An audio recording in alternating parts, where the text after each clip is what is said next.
Bom dia, meus amados irmãos, graça e paz. Nós vamos dar continuidade às meditações dos minutos devocionais na carta de Paulo aos Romanos. Nós demos uma parada por necessidade e agora nós vamos continuar. E nós já vimos do capítulo 1 ao capítulo 11. Inclusive, frisamos muitas vezes porque é importante para perceber certas palavras do apóstolo Paulo, o propósito dele, ou os propósitos. É claro que um dos propósitos do apóstolo é a edificação da igreja, sim, tanto que ele, tendo em vista a realidade da igreja, a partir do capítulo 12, nas aplicações, ele vai direto no ponto. Paulo sempre faz isso. Observe, inclusive, que não como dizem hoje, sermão de carapuça, ou seja, uma palavra direcionada como se isso fosse ruim. Não, mas como uma palavra direcionada vinda da parte de Deus, porque Deus fala às necessidades reais das pessoas. O cristão tem que entender isso. Nesses dias, as pessoas são muito melindrosas, elas tendem a reclamar muito quando algo fala para elas acerca da realidade delas. E o apóstolo Paulo conhece um pouco da realidade da igreja e fala bem direcionado às necessidades, principalmente quando se trata da aplicação. Ele quer sim edificar a igreja. Mas um outro propósito do apóstolo Paulo, muito importante, é oferecer uma defesa. Lembre-se que ele está sendo acusado injustamente pelos judeus e até tem sofrido danos dentro das cidades do Império Romano por onde ele passou. Então ele oferece uma defesa. O apóstolo Paulo é um problema? Ele vai mostrar que ele não é um problema em relação aos judeus, porque ele está sendo acusado de trair seu povo, de fazer mal ao seu povo, de pregar contra Moisés, e ele faz uma defesa, mostrando que não, muito pelo contrário, eu amo o meu povo, por isso, inclusive, é a única carta que ele vai falar bem dos judeus, por uma outra razão também, inclusive, que nós vamos mencionar.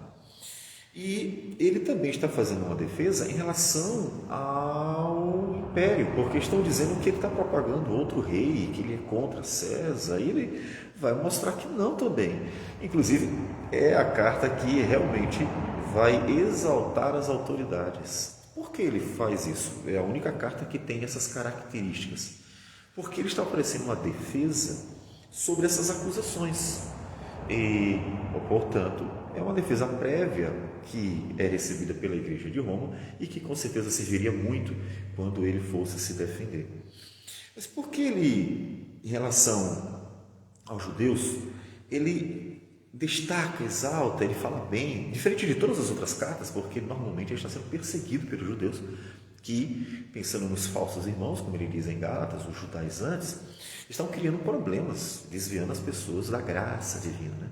Mas por que aqui ele faz o contrário? Né? Porque aqui ele chama a igreja, que é gentílica, né? A carta de Paulo aos Romanos é escrita uma igreja gentílica, até porque os judeus foram expulsos de Roma, houve uma série de problemas que nós vemos no livro de Atos. E aqui ele mostra seu carinho, seu amor e até mostra a importância dos judeus, porque está acontecendo o oposto lá em Roma. Os judeus são vistos como um povo que cria problemas, e aí está sendo ameaçada a igreja de ter dentro dela um antissemitismo, ou seja, a igreja passar a aborrecer-se ou ter antipatia para com os judeus. Isso não pode acontecer. Lembre-se que isso aconteceu mais à frente, quando Marcião considerou que tudo que era relacionado ao judaísmo deveria ser tirado da igreja. Paulo, muito antes de Marcião, ele, pela providência de Deus, viu o problema. E ao ver o problema, ele vai evitar esse antissemitismo, mostrando que a igreja deve olhar para os judeus como instrumentos de Deus nas épocas certas. E Deus, portanto, tinha um propósito. Então, nós vimos isso tudo, que são propósitos importantíssimos para entender, inclusive, a carta de Paulo aos Romanos. Aí nós começamos a parte prática, né? A parte prática começa a partir do capítulo 12, quando ele pega o conteúdo que ele ensinou e aplica à vida dos irmãos. Ele vai aplicar diversas questões e, com certeza, bem direcionadas às necessidades reais da igreja. E nós que já começamos no capítulo 12, versículo 1 e 2, e vimos sobre o culto racional que diz respeito à vida, né? Não apenas uma questão cultica, litúrgica, mas diz respeito à abrangência disso, ou seja, um olhar sempre holístico, porque esse é o olhar bíblico, né? O olhar do Novo Testamento para o homem como um ser inteiro, e que a salvação envolve toda a integridade do ser humano. Depois de termos visto isso, nós vamos agora para o versículo 3. E no versículo 3 diz o seguinte: porque pela graça que me foi dada, digo a cada um dentre vós, que não pense de si mesmo além do que convém, antes pense com moderação, segundo a medida da fé que Deus repartiu a cada um. Então, ele quer que os irmãos saibam viver a vida cristã e receber e usar tudo que Deus deu para cada um da forma como Deus quer. E um dos pontos é humildemente. Né? Inclusive, é interessante que ele já dá o exemplo, né? Porque ele diz assim: pela graça que me foi dada. Ou seja, ele é apóstolo, tem autoridade, porque Deus mesmo deu a ele a autoridade. Tanto é que estamos aqui há 2000 anos lendo a carta do apóstolo Paulo. Mas observe que as palavras indicam que ele está olhando para o seu papel humildemente, para que cumpra de acordo com a vontade divina. Ou seja, não é um status, o propósito não é se envaidecer, e o propósito é cumprir um objetivo divino, uma missão divina dentro, né, do corpo de Cristo, inclusive. Então, cada um pensa de si mesmo, não mais do que o que convém. Deus deu a cada um dons, e é o que ele vai tratar. E a igreja precisa lidar com esses dons da seguinte forma, que ele vai mostrar não só a carta aos Romanos, mas nós temos Coríntios, temos Efésios também, em que cada um deve saber olhar para os dons como algo vindo da parte de Deus, com o propósito. Deus deu e tem um propósito, a edificação da igreja, e no que diz respeito à pregação do Evangelho, portanto também a salvação dos perdidos, testemunhando a glória do Senhor. E as pessoas têm que saber, os cristãos têm que saber receber e usufruir, vivenciar, usufruir desses dons, sendo responsável, como ele vai mostrar mais adiante. Isso significa que ele deve não só olhar para o seu, mas olhar para o total. Que, inclusive, como nós mencionamos, em Coríntios, ele vai mostrar isso bem detalhadamente, usando até a figura do corpo, né? Quando ele nos diz que, assim como o corpo é um, tem muitos membros, e todos os membros, sendo muitos, constituem um só corpo. E mostra que ninguém é corpo sozinho, e ninguém pode dizer que não precisa dos outros membros do corpo. E nem muito menos deve entender que o que Deus deu a ele não tem valor, não tem importância. Então, no capítulo 12 de 1 Coríntios, ele vai mostrar a importância de cada membro. Portanto, todos devem ser reconhecidos como instrumentos de Deus e valorizados, não no sentido de enaltecer, exaltar e criar um orgulho, uma vaidade, que é o que hoje tem sido muito comum. As pessoas são muito bombardeadas com o empoderamento, que é uma parte de uma ideologia vigente, pagã, né? Mas que o cristianismo, infelizmente, parece que sai bebendo que nem avestruz, comendo que nem avestruz de tudo que aparece pelo caminho. Então, não é isso, né? Mas reconhecer que Deus, de fato, usa cada parte, cada membro do corpo, para que, inclusive, a pessoa não se envaideça como se eu sou a única pessoa importante aqui, eu sou a única pessoa que sirva para alguma coisa, né? E não reconhecer que Deus usa todos, porque é um corpo, o corpo tem muitos membros, né? E todos os membros do corpo são importantes. E em Coríntios ele vai mostrar isso aí. Então, o apóstolo Paulo está mostrando para a igreja que, para que de fato haja edificação, é preciso que cada parte do corpo saiba olhar tanto para si mesmo quanto para o outro de forma correta. E o olhar para si mesmo deve ser com moderação. Ou seja, olhe para si como Deus quer. Olhe para o que Deus te deu, olhe para a sua participação no corpo. E aí, inclusive, eu acrescento, como em Efésios vai aparecer, o fato de que o objetivo é a edificação do todo em amor, como ele mesmo vai dizer. mas seguindo a verdade em amor, cresçamos em tudo naquele que é a cabeça, Cristo, de quem todo o corpo, bem ajustado e consolidado pelo auxílio de toda junta, ou seja, cada membro do corpo, cada parte do corpo, segundo a justa cooperação de cada parte, efetua o seu próprio aumento para a edificação de si mesmo em amor. Esse é o mesmo objetivo de Paulo lá em Romanos. Tanto podemos dizer que em Efésios ele vai tratar essa importância da como você se vê, e deve ser com amor, humildemente, deve ver que é graça divina, como você vê o corpo e o seu propósito dentro do corpo para que você realmente coopere com a edificação do corpo. Tanto Romanos, Coríntios quanto Efésios, os três, ainda que em palavras diferentes, têm esse objetivo. Despertar a igreja para o fato de que os dons que o Senhor deu por meio da dádiva do Espírito Santo à igreja do Senhor visa a edificação do corpo para a glória de Deus. Portanto, não é para você se envaidecer, se orgulhar, nem muito menos considerar que você é a única pessoa que importa dentro do corpo. Então, quem repartiu foi Deus e o próprio apóstolo, que também é parte dessa realidade. Ele diz que Deus deu a ele, e por isso que ele está falando, por isso que ele está ali ensinando, porque foi Deus quem designou. Então, o que ele está fazendo? Ele está reconhecendo que aquilo não vem dele, então, portanto, ele está sendo humilde na presença de Deus, na presença da igreja. Ele está cumprindo o seu papel. Veja, a carta mostra que ele está sendo zeloso com o dom que Deus deu a ele. Ele está, portanto, edificando a igreja. E edificando em quem? Em Cristo Jesus, porque observe que todas as cartas do apóstolo Paulo glorificam a Cristo Jesus. Elas não massageiam o ego de seu ninguém, elas não ficam chaleirando, bajulando seu ninguém, elas não exaltam nem a ele mesmo, nem a outra pessoa.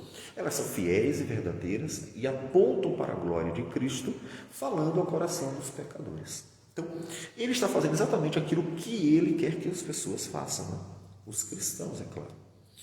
E aí no versículo 4 ele continua dizendo, porque assim como num só corpo temos muitos membros, mas nem todos os membros têm a mesma função, assim também nós, conquanto muitos, somos um só corpo em Cristo e membros uns dos outros. Veja, é a mesma ideia de Coríntios, é a mesma ideia de Efésios. O objetivo, tratar a sua relação com Deus, como servo de Deus, sua relação com a igreja, saiba usufruir da comunhão e ser bênção nessa comunhão e cumprir seu papel dentro do corpo com o dom que Deus deu, que foi recebido de Deus, e saber lidar com uns dos outros. Então, é tudo isso aí que é o propósito dele, lidar com essa realidade dos cristãos como instrumentos de Deus dentro do corpo de Cristo.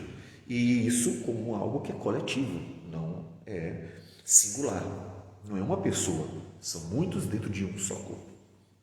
Então, a proposta é a mesma, tendo, porém, diferentes dons, segundo a graça que nos foi dada. Veja, cada um tem um dom, segundo a graça de Deus, ou seja, foi Deus quem quis distribuir. Em Coríntios ele vai até dizer assim, olha, não é porque eu não sou olho, eu não sou orelha, é que eu não sou do corpo, como ele nos diz assim. Se disser o pé, porque não sou mão, não sou do corpo, nem por isso deixo de ser do corpo. Se o ouvido disser, porque não sou olho, não sou do corpo, nem por isso deixo de ser do corpo. Se todo o corpo fosse olho, onde estaria o ouvido?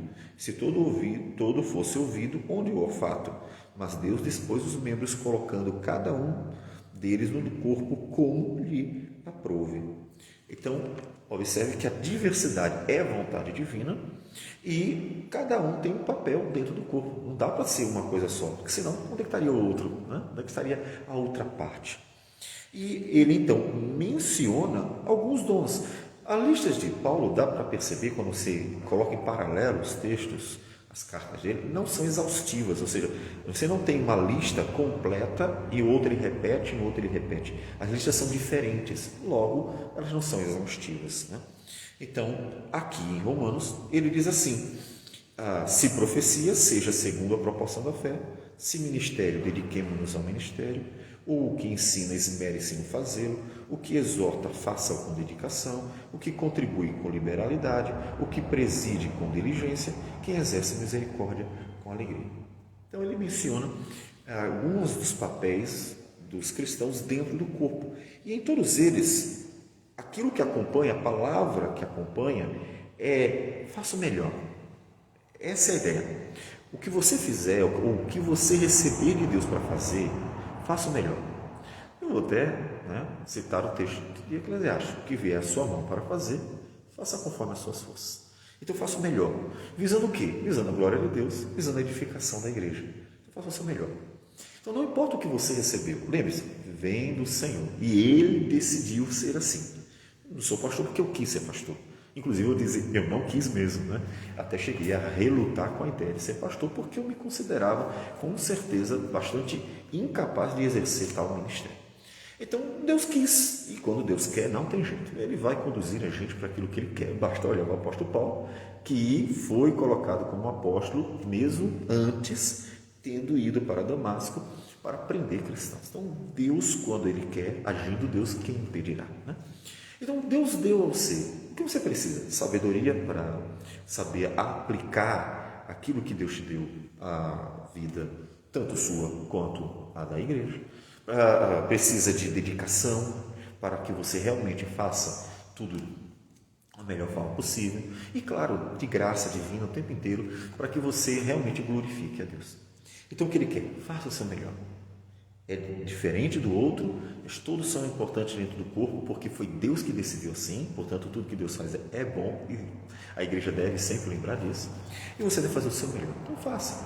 Então, em vez de você pensar, eu queria, ou de repente é algo que Deus não deu, por exemplo, caso aconteça, pense: o que eu posso fazer com o que eu recebi? Faça o seu melhor e glorifique a Deus de forma que a igreja seja edificada. Pense nisso e pergunte para si mesmo: será que eu estou ajudando a edificar a igreja? Será que eu estou ajudando a fortalecê-la, a conduzi-la em Cristo e para Cristo? Será que eu estou realmente sendo uma bênção? Basta você pensar nisso. Se você pensar naquilo que você está oferecendo da parte de Deus para a igreja, isso motivará você a estar fazendo o seu melhor. E assim Deus será glorificado e a igreja abençoada. Vamos orar ao Senhor. Senhor Deus amado, bendito o Teu nome. Damos graças por tudo, glorificamos o Teu nome e rogamos ao Senhor que nos dê, ó Deus, a graça de fazer o melhor sempre, para que todos, ó Deus, não só eu, não só, ó Deus, um presbítero, um diácono, mas toda a igreja esteja fazendo o melhor para a Tua glória e para a Tua glória de fato, de forma que tanto o Teu nome seja engrandecido quanto a igreja seja edificada. E vidas, Senhor Deus, que ainda não conhecem a Cristo, possam ser salvas por Tua graça, Senhor Deus, sendo, Deus, nós instrumentos para levar a palavra da salvação. Que o Senhor receba a nossa oração e tudo em nome de Jesus. Amém, Senhor. Que Deus abençoe a todos. Tenha um bom dia.